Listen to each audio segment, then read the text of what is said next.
Party जिंदाबाद, Congress party जिंदाबाद, जिंदाबाद।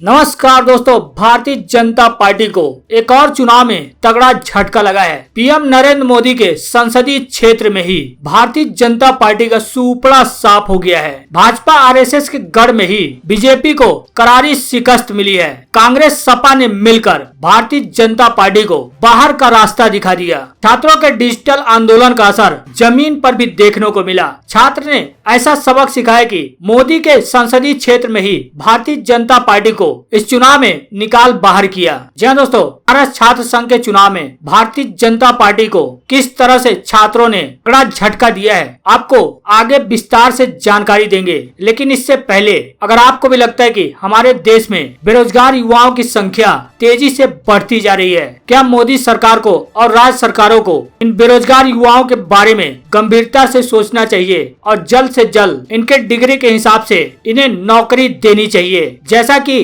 लगभग 1 करोड़ छात्रों ने ट्विटर पर आंदोलन छेड़ा।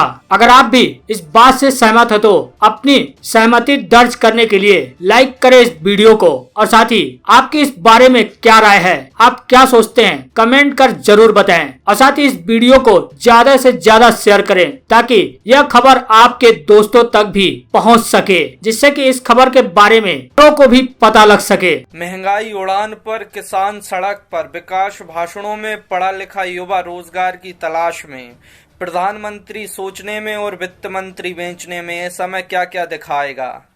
रोजगार दो मोदी जी, रोजगार दो। कब तक घर वालों से बोलें अगली साल जॉब लग जाएगी। अब तो सब्र का बांध टूट चुका है। रोजगार दो मोदी जी, रोजगार दो। जी हाँ दोस्तों, आपको बता दें, प्रधानमंत्री मोदी के संसदीय क्षेत्र वाराणसी में ही भारतीय जनता पार्टी को करारी शिकस्त का सामना करना पड़ा है। यहाँ पर छात्र संघ के चुनाव में भारतीय जनता पार्टी तो सीट पर ही निपट गई। नवजीवन की खबर के मुताबिक आप देख सकते हैं, नवजीवन ने इस खबर को छापते हुए लिखा है कि प्रधानमंत्री मोदी के संसदीय क्षेत्र में एबीवीपी का सुपड़ा साफ हो गया। एनएसयूआई ने काशी विद्यापीठ छात्र संघ चुनाव में झंडा लहराया है। वहीं आज तक ने भी इस खबर को छापते हुए लिखा है कि प्रधानमंत्री मोदी के संसदीय क्षेत्र वाराणसी में एबीवीपी का सुपड़ा साफ। कांग्रेस और सपा के छात्र संगठनों ने गाड़ा झंडा। इस खबर को कई वेबसाइटों ने प्रमुखता से छापा है। न्यूज 18 ने भी छापा है कि काशी विद्यापीठ छात्र संघ चुनाव में एबीवीपी का सुपड़ा साफ हो गया। एसपी और कांग्रेस की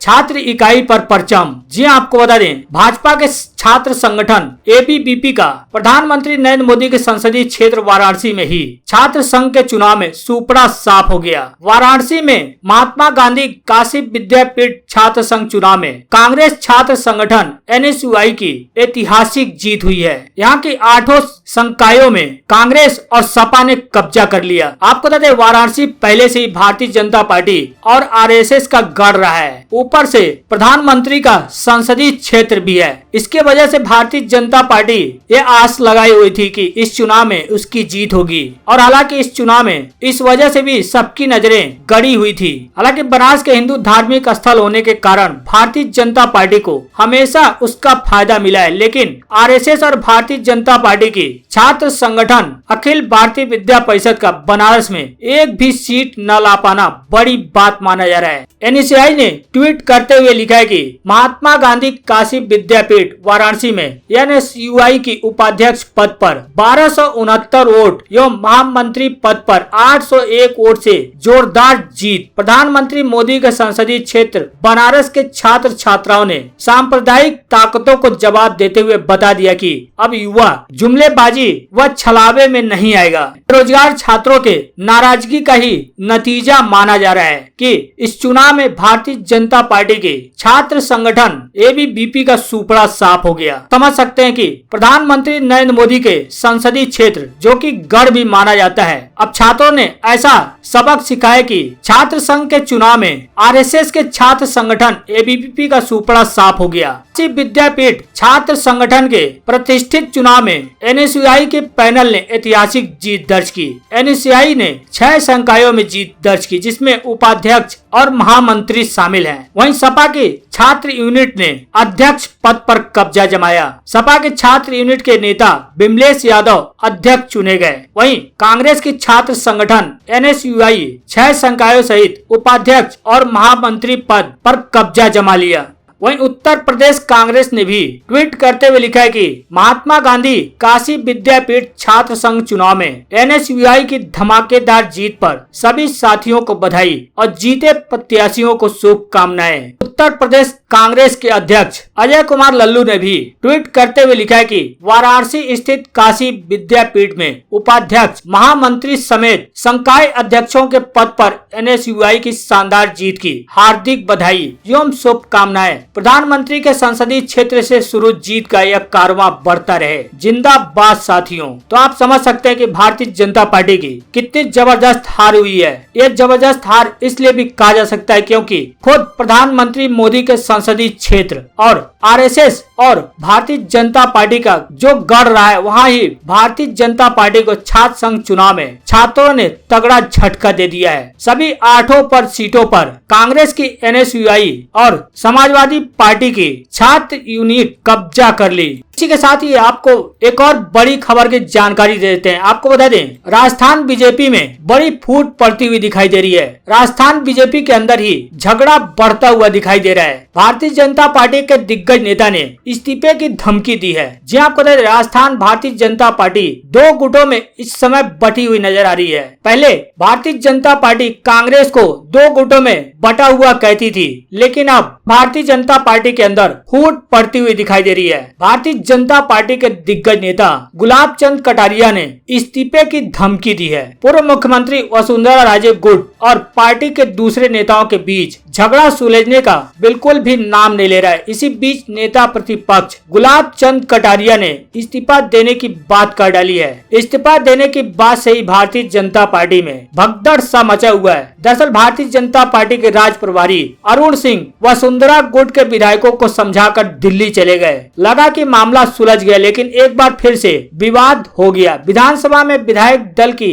बैठक में वसुंधरा राजे के कट्टर समर्थक माने जाने वाले कैलाश मेघवाल ने नेता प्रतिपक्ष गुलाब चंद कटारिया पर पक्षपात करने का आरोप लगा दिया, जिसके बाद उन्होंने धमकी दे डाली कि वह इस्तीफा दे देंगे। बताया गया कि उन्होंने कहा कि नेता प्रतिपक्ष मनमाने तरीके से लोगों को विधानसभा में बोलने के लिए चुनते हैं। विधायक मेघवाल ने कहा कि गुलाब चंद कटारिया 2 पद संभाल रहे हैं। आखिरकार भारतीय जनता पार्टी विधानसभा में अपना संचेतक क्यों नहीं बना पा रही? गुलाब चंद कटारिया को एक पद छोड़ देना चाहिए। इस दौरान पूर्व मुख्यमंत्री वसुंधरा राजे भी मौजूद रहीं, मगर इस मामले पर वसुंधरा राजे ने कुछ नहीं कहा। मेघवाल के आरोपों से अब नाराज गुलाब चंद कटारिया ने कहा कि मुझे इस पद का कोई लालच नहीं है, कोई मोह नहीं है। उन्होंने साफ साफ कहा कि मुझे ये जिम्मेदारी जिसने दी है उससे कहलवा दो, 2 मिनट में इस्तीफा दे दूंगा, लेकिन जब तक जिम्मा है तब तक निष्ठा से निभाऊंगा। तो आप इससे समझ सकते हैं कि भारतीय जनता पार्टी राजस्थान के अंदर भी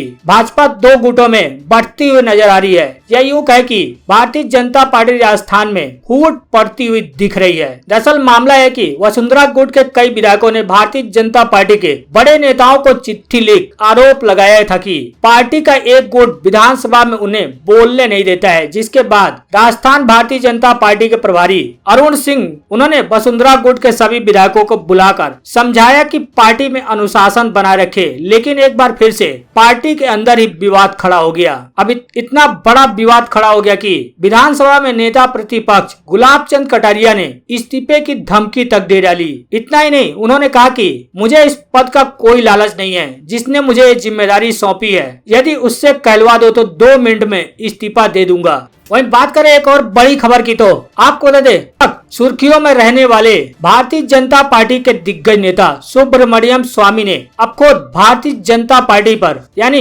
मोदी सरकार पर तंज कसा है। बोला झूठ मत बोलो। सुब्रमण्यम स्वामी ने नरेंद्र मोदी के नाम पर स्टेडियम बनाने पर भारतीय जनता पार्टी के ऊपर तंज कसा है। जहां आपको बता दें अहमदाबाद में पीएम नरेंद्र मोदी के नाम पर दुनिया का सबसे बड़ा क्रिकेट स्टेडियम बनाए जाने पर भारतीय जनता पार्टी सांसद स्वामी ने तंज कसा। उन्होंने कहा कि सरदार पटेल मोटे मोटेरा स्टेडियम को सिर्फ मोटेरा स्टेडियम कहे जाने पर उन्होंने कहा कि ऐसा बोलना झूठ है। आपको जैसा पता होगा कि 2 दिन पहले ही सरदार पटेल मोटेरा स्टेडियम के नाम को बदलकर नरेंद्र मोदी स्टेडियम कर दिया गया। अब इस नाम को बदलने के बाद विपक्षी पार्टियों ने भारतीय जनता पार्टी को जमकर घेरा, इसे सरदार पटेल का अपमान बताया। हालांकि अब खुद भारतीय जनता पार्टी के नेता ही इसको लेकर अपने ही पार्टी पर हमलावर हो गए हैं। स्वामी ने ट्वीट किया, जब कोई यह कहता है कि मोदी स्टेडियम का पुराना नाम मोटेरा स्टेडियम था तो वह झूठ बोलता है। क्या सरदार पटेल स्टेडियम नाम नहीं था? बता दें कि अहमदाबाद के सरदार पटेल मोटेरा स्टेडियम का पुनर्निर्माण हुआ है, जिसमें 1.32 लाख लोगों के बैठने की क्षमता है, जिसका पुनर्निर्माण हुआ है। अब इसके नवनिर्माण के बाद इसका नाम बदलकर नरेंद्र मोदी स्टेडियम कर दिया गया। नए नामकरण के बाद से सरकार आलोचना झेल रही है। लगातार विपक्षी पार्टियां इसको लेकर कड़ी आलोचना कर रहे हैं, लेकिन गुजरात सरकार ने इस पर अपना पक्ष रखते हुए कहा है कि सरदार पटेल के नाम पर स्पोर्ट इनक्लेव बन रहा है। इस इनक्लेव के अंतर्गत ही स्टेडियम होगा, जो उसका एक हिस्सा है। स्पोर्ट्स इनक्लेव में फुटबॉल, हॉकी समेत तमाम खेलों के लिए व्यवस्था की जाएगी। सरकार का यह बयान विपक्ष के उन आरोपों के बाद आया था जिनमें कहा गया था कि सरकार ने सरदार पटेल की जगह पर मोदी के नाम से स्टेडियम बनाया और यह देश के पहले गृह मंत्री का अपमान है। अब भारतीय जनता पार्टी सांसद सुब्रमण्यम स्वामी ने भी इशारों में भाजपा पर तंज कस दिया। इससे पहले भी सुब्रमण्यम स्वामी भारतीय जनता पार्टी को आड़े हाथों लेते रहे हैं। कई मामलों में खुद अपनी पार्टी पर सुब्रमण्यम स्वामी हमलावर होते रहते हैं। अब फिर एक बार सरदार पटेल मोटेरा स्टेडियम का नाम बदलने पर उन्होंने तंज कसा है। बता दें कि सुब्रमण्यम स्वामी बीते कई सालों से भारतीय जनता पार्टी नेतृत्व से नाराज चल रहे हैं। भले ही स्वामी खुलकर अपनी राय नहीं रखते हैं, लेकिन इशारों में अक्सर तंज कसते रहते हैं। किसान आंदोलन को लेकर भी उन्होंने सरकार से उलट अपनी राय जाहिर की थी।